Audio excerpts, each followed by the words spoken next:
यवतमाळ वाशिम मतदारसंघात आज प्रचाराच्या तोफा थंडावणार आहे। त्यामुळे प्रचाराच्या शेवटच्या दिवशी महायुती आणि मवियाकडून जोरदार प्रचार केला जातोय। या निमित्तानं मुख्यमंत्री एकनाथ शिंदे, नितीन गडकरी यांच्या सभा होणार आहेत, तर दुसरीकडे मवियाचे उमेदवार संजय देशमुख यांची भव्य सभा पार पडेल।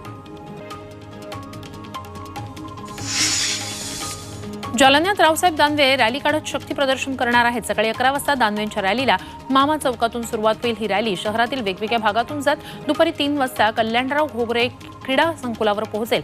या मैदानावर त्यांची जाहीर सभा होणार आहे।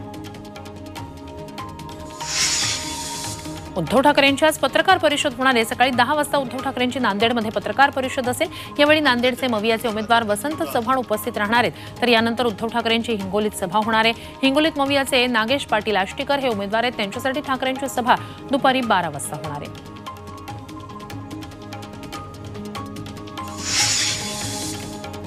अमृत नोनी गॅस्ट्रिन, अपचन, ऍसिडिटी, गॅस्ट्रबल ह्यापैकी तुम्हाला कुठलाही गॅस्ट्रिक प्रॉब्लेम झाला, उपाय एकच, अमृत नोनी गॅस्ट्रिन।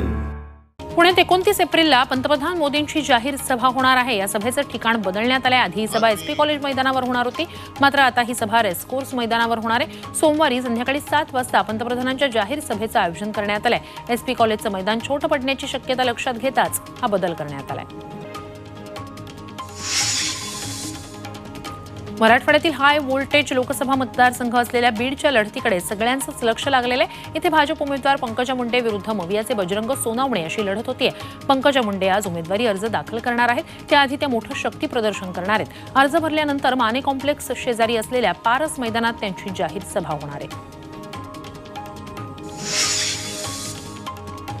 संभाजीनगरात एमआयएमचे उमेदवार इम्तियाज जलीलही आज उमेदवारी अर्ज भरणार आहेत। या ठिकाणी त्यांची लढत मवियाचे उमेदवार चंद्रकांत खैरे आणि महायुतीच्या संदीपान भुमरे यांच्याशी होणार आहे।